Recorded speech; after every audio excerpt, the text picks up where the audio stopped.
ይሄ ስልካችን እንዴት መጫወቻ እንዳደረገን እንዴት ገዢ ባሪያ እንዳደረገን ብናቅ ድሮ እንወረውረው ድሮ እንጥለው ነበር። ነፍሳችንን በአይናችን ብናያት እንዴት ጉስቁል እንዳለች ብናይ እናዝንላት ነበር።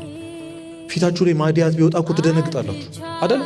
ትንሽ ጠቆር ትሉ የሆነ እንደው ግርጥት ብትሉ ትደነግጣላችሁ። አረ የሆነ ክሬም ልቀባ ሰርች ምናምን። ነፍስህን ብታያት እንዴት ልትሆን ምን ልንሆን ነው? ነፍሳችንን ብናያት ቁጭ ብሎ ማሰብ ያስፈልጋል። ሶስተኛው መጸለይ ጸሎት። አይኑ በጣም ከባድ ነው።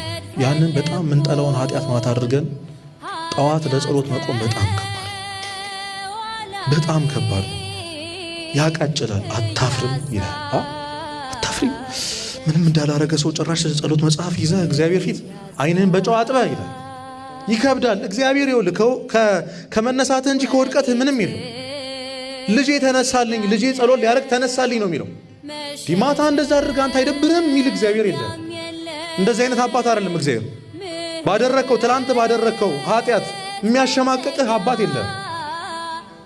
እንደዚህ አይነት እግዚአብሔር አይደለም ያለን እኛ።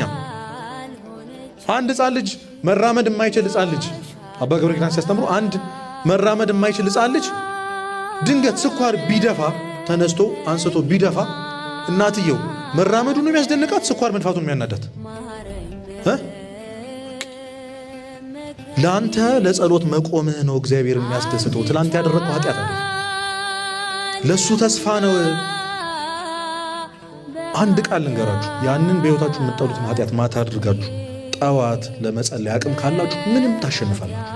ምንም እንደዚህ አይነት ሰው በእግዚአብሔር ምሕረት የሚተማመን ሰው አይኑ በጣም ድፍረት ምናምን እንደሚመስል ነጠላሽን አድርገሽ እንዳደረግነው ያንን ኃጢአት እንደሰራ ነው ነጠላችን አድርገን ጸሎት ማድረግ ተስፋ እንዳትቆርጡ እና በየቀኑ ስለዛ ኃጢአት እግዚአብሔርን